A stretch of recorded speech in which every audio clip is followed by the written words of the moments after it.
Hi, everyone. This is Dr. Colleen Meyer, and welcome to a brand new take with Michelle Petties. Michelle is the author of the Amazon bestselling book, Leaving Large, The Stories of a Food Addict. She is a speaker, a food story finder, and the host of a brand new take. Michelle, the floor is yours. Thank you. Thank you, Dr. Colleen Meyer. Appreciate you so much for that wonderful introduction. As always, you are producer and moderator extraordinaire. So clap, clap, clap for Dr. Colleen. So tonight, it's 7 o'clock. It's 7 o'clock. It's Sunday. Must be time for a brand new take. And tonight we're talking with our brand new take nutritionist extraordinaire, right? Gina Cushenberry. And we're in the cabbie closet.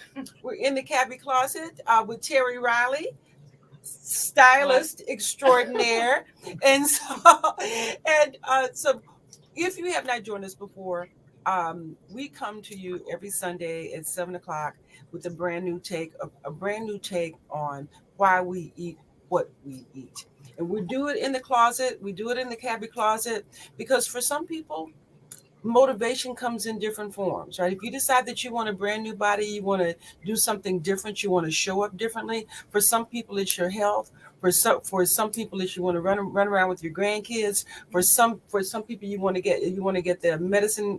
You want to get off for the meds, right? For me, losing and gaining 700 pounds over 40 years, those were never issues for me.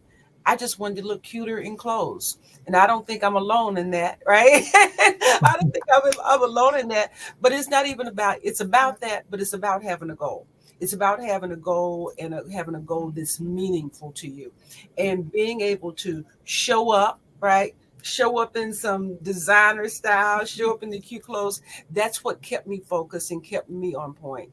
And if you fall in this camp and you want to look better, you want to feel better, you want to show up better, right? Then this is the place to be. And before we can even get to this thing of how we want to show up, we do have to talk about what we're going to eat, right? That's part of it because it's about adjusting your eating habits. And as much as I feel like the work is 100% mental first, that gets you in the mindset to make better choices about food and about movement.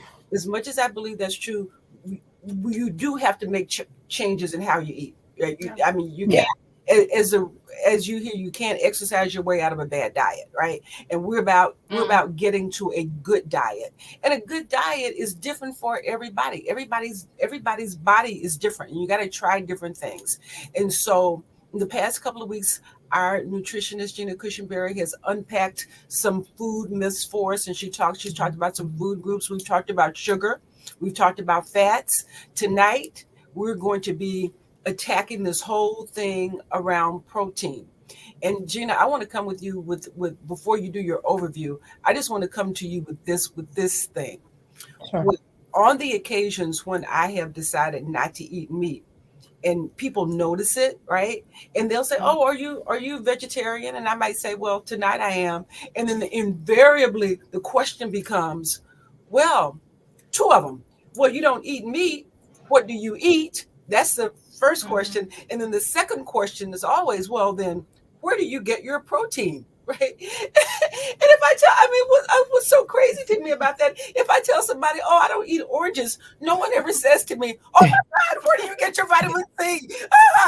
So true. Vitamin C deficient. What's going to happen? Yeah, we always just associate meat is the only thing that has protein. But yeah. So tonight, let's pull back the cover on protein and do a deep dive. And hey, Gina, tell us where it is, where we find it, why it's important, and all of that, and some myths about it, right? That we can just break through. Yeah, I mean, first and foremost, I mean, the obvious is animal meat, right? So we know that's the most popular, most common form of protein. But I think when we have these alternative diets, when you talk about vegetarian and vegan, yeah, that question is like, well, what do you eat? Plants and seeds? But remember that actually these foods, they might not be as high as like a piece of chicken breast, lean chicken breast, but they still have protein. So nuts and seed have protein, so you're getting it from there. When we're talking about like, sunflower seeds or almonds and even, I mean, all of the nuts will give you protein. Is it a lot of protein? Not necessarily. So I think one thing that I always, for specifically, because we talk a lot about weight loss. So, I mean, that's a big focus for us. So I always stress to a lot of people, do not say your nut intake is your protein. You still want to count that for fat. So you do have to be careful with that. I find for women specifically, it's a little bit more touchy. We're already prone to naturally have more fat than men. So for us, I would say the intake should be less. Now, a man could probably intake a little bit more. They don't necessarily aren't holding as much body fat as we Would do. you explain to us the difference between how women um, tend to hold more body fat, and men tend to have more muscle, Yeah. and what that means, and how that impacts how we process what we eat. Sure. I mean, I think the first thing is just it's human nature. It's the way a woman's body is built. We're built to, whether you have children or not, your body is built to have children, to be fertile, to produce. So our body is naturally having things that will give us more body fat. Our breasts are body fat. That's extra body fat. When you lose weight, you lose from there. That's why. And I just think the way that our body is set up and our DNA is made as a female, because that's the biggest thing. I mean, being able to give birth, you need more body fat and you need more insulation in certain areas than a man does. So their body has different functions. So for women, when we process these foods, because our body fat is already higher, if we're going to intake a lot of higher fat foods and we're not compensating for it in other areas, you eventually will see that come on as weight, a lot faster than a male would, because you already have a head start to a degree. You know what I mean? And also men are also naturally, they're going to have more muscle than us. So their protein and their metabolism, the way that their body is metabolizing protein and fats, is at a higher rate than us. And Now, so, because men, is it because men are tend to be more muscle, or their body composition is more muscular, that they metabolize yeah, faster. But faster because of their muscle mass? and that's considering somebody who's healthy, there's no medical conditions, you're not on any medications. That's somebody, that's in that state. Now, if there's other things going on, of course, we might have a different story here. But yes, men naturally have more muscle, they have more testosterone, which supports that hormone. Testosterone supports having more muscle for men as well. So that's where you see, and why you see men have they lose weight faster than women typically, and they have a higher muscle mass than us. Because their bodies are more their bodies are more efficient at at, burning fat. burning. Because the more muscle you have, we always say that, and that's going to tie into what we're talking about with protein today. The more muscle you have, the more you're burning. Your metabolism is going to be burning at a higher rate. It does help with that. Got it. Yeah. Okay. So I hope that answered that part. Yes, no, that was a great explanation. But now you were going to talk about why how why our bodies need protein, and Yes. other And other places that we can find it. yeah, I mean, so when we consume protein and we're breaking it down, it's breaking down into amino acids. And I'm sure a lot of us have heard about amino acids. And that's something that our body needs. We need it to build and repair our muscles and bones, and to make hormones and enzymes. So these are all the things that keep our body functioning, right? They also help us repair cells and make new ones. So we don't want to be protein deficient. We want to have that in there, obviously, because it's going to help our body regenerate, produce more, help our metabolism as well, because we're going to be protecting our muscle mass, which is important, especially as we're aging, because you think about your bones and your muscles, and if those aren't strong and you're more fragile, we're more prone to injury and having things of that nature happen to us. So it's important for so many things. Yeah. So it's I know we're talking about protein, but I just got to tell you, a couple of days ago, just for just for the grin of it, really, just to know, I googled the most the top most nutrient dense foods, or the most nutritious foods, and the food that came up on this one list that I was looking at was salmon.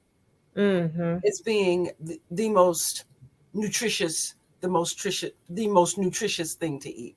For protein. I mean, if you think about it, I mean, it's that you've got the protein in and of itself because of fish, right? Fish is going to be high in protein. And also you've got those omegas, which we talked about last time. So fish is going to be high in those omega 3s and the omega 6, which is something that's essential to our body. So that's another reason why it's going to be that much more beneficial to us, right? And then it also, all of the things that come with that, cognition, yeah, brain health, all that stuff. And then again, with salmon being a high protein food, you can't go wrong with it. You Yeah. really can't. But what I do stress to people though is I wouldn't eat salmon every day. Again, going back to our weight loss kind of mantra of things, salmon is a higher fat fish. So we want to get some white fish in there too, I would say. I would say salmon 2 to 3 times a week. Mm-hmm. Get in the white fish too, because that's the leanest cut. Mm-hmm. You can look at a piece of fish and see it. The other thing too, I know that comes up when we talk about myths, and this isn't so much a myth, but it's just something to be mindful of, is that a lot of people, the difference between farm fish is what I get a question a lot, wild caught versus farm fish. And there's a lot of really good sustainable farm fish practicing going on. I do think you do need to be mindful though of where you're getting the source of those farms are. When you're looking at farm fish, look at it. It's actually a little bit more fattier Mm-hmm. than wild caught fish. You can see it in the white part of the Mm-hmm. fish. Mm-hmm. So I think that's one of the biggest things that I've noticed, and you can taste it too. I don't know if anybody's ever, I'll nerd out as a nutritionist sometimes and just do little things like that. I was curious, what is the huge difference? And I personally taste it in the sense of that it is a little bit more fattier and a little bit more, I guess, it kind of like melts in your mouth kind of feeling, Mm-hmm. Yeah. opposed to the wild caught. What's so great about having wild caught? Wild caught is it's free, a lot more free from a lot of the toxicity of the ocean, and some of the things that happen during fishing that might not be, I would say the most healthiest practices. So Mm-hmm. we want to find the wild caught fresh fish from the freshest waters. The biggest concern with fish can be mercury and toxins. Got it. Yeah. Yeah. So Other thing I was going to say about protein, I think when we get to myths, is another question somebody always asks me would be, how much protein can you digest in a meal? Because a lot of people want to eat a high protein diet, and Mm-hmm. those are beneficial to us, but technically your body can really only digest up to about 25 grams in one setting. Mm. And so it takes our body about 2 hours to roughly break down that protein that we're consuming in that meal. So that's why you always hear, like, it's always a good idea, like every 2 to 3 hours, maybe you're consuming something, because you got to give your body time to break things down. And so I see too, is some people, they can be over consuming in that area. And then you have to think about it. If we're not compensating and exercising and doing other things, your body could potentially store that. Mm-hmm. So it can be stored as fat, or it can be stored, when I hear some of my clients say, well, I've been working out and I'm eating right and I'm eating a lot of protein. But if you're not doing things to lean that out and compensate and portion control, it can come on your body and you as weight or being bloated as well. So Oh, that is. I'm so glad you said that. I mean, that's some good information. So when you said about the most that your body can process, yeah. is 25 grams. Mhm. How much is that? What is that? What does 25 grams look like? So if I break out my calculator, I'm not, I got to tell you, so 25 grams really is like, that's about 3.5 ounces of protein. Oh wow. Mhm. So anybody that is getting like the double meat half pound, 2 pound thing with with cheese, and which is protein, right? Has protein in it. So you're getting a half pound hamburger with cheese on it. You're getting far more protein than your body can even process in the 2 hour time. More than likely. Now, I don't want to say it's like it's not a terrible thing to do, but it's just something to be mindful when I hear people say, well, oh, well, that protein shake I had was 45 grams or 50 grams, but not all of that is going to be, utilized for muscle building and repair. Like your body is going to find ways to get rid of it, or it's going to store it.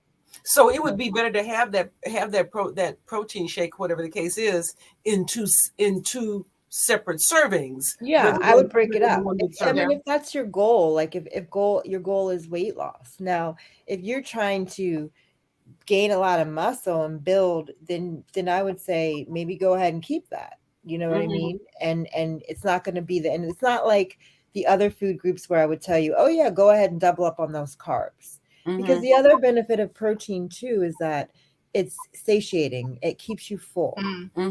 So, when we talk about snacks and stuff like that, I always recommend combining like a protein and a fat, or a carb and a protein together, because you'll be fuller longer, and it's going to basically satisfy you longer too, if that makes sense. I love that advice, Gina, so much, because we've had these conversations before, and I've talk about it, in group and in trainings and whatnot.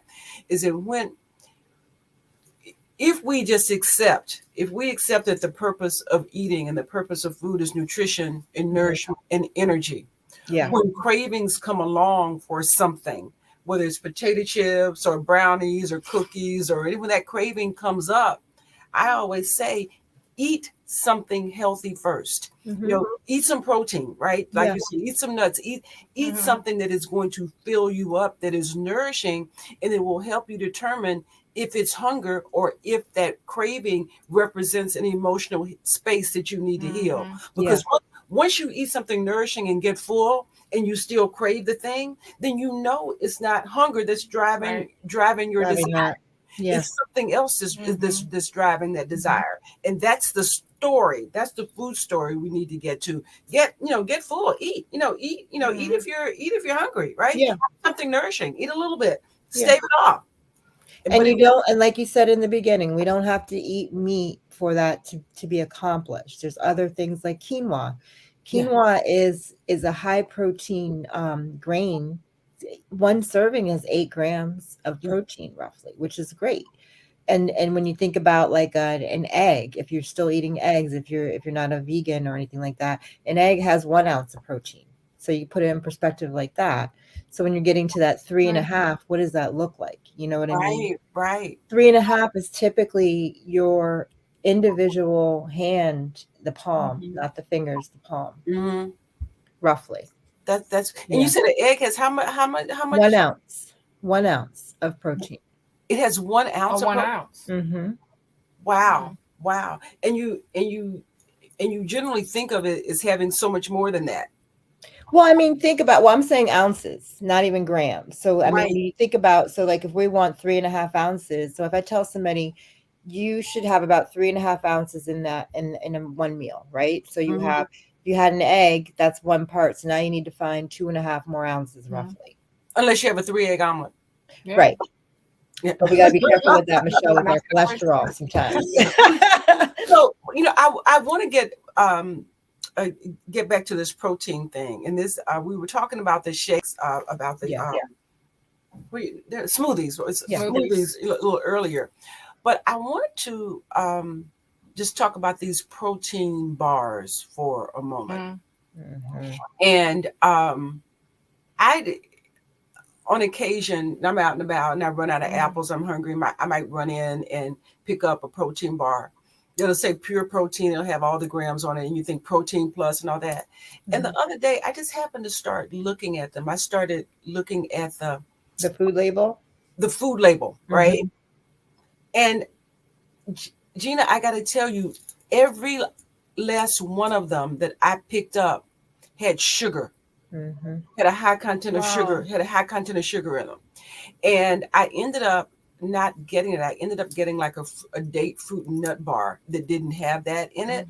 But when I started looking at all the chocolate covered protein bars, all of them that tout themselves as being healthy, I started looking at the sugar and I was like, oh, it seems so misleading to me. Yeah. It's a lot. There are a lot of them. You have to, that's why I always stress, read the food label, look at it, face the music. But I mean, yeah, that's why, like, I think maybe that's what we should do this month. I'm definitely going to I always make my own, because that way you can control everything. You can use your own protein powder. You can control the amount of sugar that you're going to put in, and then you just have it.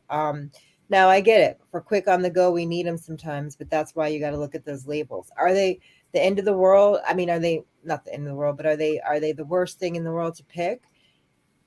It depends. Like you said, we have to live our lives. If you're on the go, it's just about making the right choice. So look at that label. Right. You don't want something that has a whole bunch of added sugars. You're looking for, when you think about it, about 5 grams of sugar is pretty much where you want to be. Right. Yeah. So, I mean, it just kind of opened my eyes because I personally had some misconceptions myself. And so now it's just, I raised my own level of consciousness, looking at them and said, okay, this one versus this one, what's really happening here, rather The than thing just too with protein bars, I think, is they almost turn into candy bars sometimes, some of those, yes. And so they lead to that cycle of, you're never going to get rid of that craving, that addiction, that sugar, because it's going to keep coming back. And I can attest to this as my own personal story. Many, many years ago when they first came out, I used to eat them because I love chocolate. And that was my way to get it in, until I realized this is defeating my purpose. And so when you're eating like more than one of those in a day, which can happen for people, yes, it's an easy, quick replacement, that's when you start to see weight losses and the scale's not moving maybe so much. You know what I mean? Those are easy to derail somebody sometimes. Now, when we're on the go and we need something fast, I don't say don't get it, but try to, go through them and make the right choice. You're really looking, like you said, for something to just kind of satisfy you, get you through to the next meal, not looking for some junk food with full of sugar and everything like that. Yeah. Right. Yeah, it's a mindful thing. Yeah, not saying not saying don't ever have them, but just know that don't eat 6 of them. Right. In one day, because it's easy. I mean, I think there was one day I might have eaten 3 in one day. So yeah. I hear you. I hear you, but then, and you can get tricked by that. But so we just want to kind of pull the covers back on there. And I actually did. I wish I could remember the name of it. I actually did find one as I was looking that didn't have the sugar in it, and it turned out to be really tasty. But I can't remember where I can't remember where it was. I was like, oh, but I just remember being surprised that it was it was in that place. It was like some convenience store and some brand I'd never heard of. But some of the popular brands, some of the ones that you hear all the time, they are just really laden with sugar, and I think we have to be careful about that. That's probably the biggest thing with them. And then to be mindful of the type of protein. I think when people ask about versus whey versus plant protein, keep in mind whey has dairy. So if you're sensitive to dairy, go with the plant protein is what I would tell somebody. And you know what I have found that I like is the egg white protein powder. Yeah. And it comes in chocolate. So I haven't seen that one. Okay. Egg white protein powder. So Gina, we're gonna have to. And I know I say this all the time. We're gonna have to get in the kitchen and get some recipes up and do some kitchen conversations. Yeah, definitely. It's coming. Coming. Yes. I do have a question about peanut butter. Yeah. Because I love peanut butter. What kind of peanut butter is the question? get myself in trouble. I could just eat it just with a spoon. I know. That's where it gets dangerous. But okay, so think about it like this. 2 tablespoons has 15 grams of fat. And that's 1 serving of fat. So that's where you want to get it. That's where you want to kind of nip it in the bud. That would be perfect for like Michelle's favorite, the apple and the peanut butter. Yeah, I do that too. The other thing I would tell you about the peanut butter is what kind. That was my first question, because you want to make sure you're doing natural. The other ones, and I think we know the names. I'm not going to put them out there, but they have a lot of sugar. And that's the other problem. So whenever I'm switching somebody to natural, they're like, oh, it's so gross. But that's because they've taken out all the sugar and all the fun little things that make it taste extra good. So always go with the natural peanut butter, natural almond butter. Even they have the cashew. They have all kinds now, pecan, all of that. But it's all good. Really good. But stay with the natural. That's the key. Okay.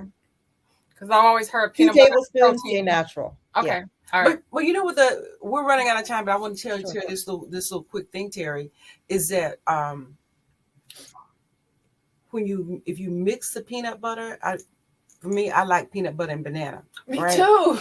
But get the banana really ripe. Get the banana really ripe, and you mix the peanut butter with the banana. Then it's like you get to have a lot of peanut butter, because the banana stretches it. Yeah. So it's like you get to have a lot of it. I have to remember that. It's just a little trick. So we're gonna use whatever trick we can. So Gina, we're gonna wrap up. So tell everybody where they might be able to find you. Sure. You can find me on Instagram, Gina Trim Nutrition, at Gina Trim Nutrition. And you can also email me, ginatrimnutrition@gmail.com. Fabulous. Thank you so much, Gina. And if you're listening, if you're watching us on Facebook, you could also go to the I Am Brand New Now Facebook group, where Gina is going to be posting recipes, some protein recipes. Maybe we'll do some peanut butter recipes. I don't know what all we're going to do. She's going to, put the information in about the protein bars and just get everything that we need so that we're informed and can make better choices about why we eat what we eat. So until next Sunday at 7:00, it's a brand new take. Thank you guys so much.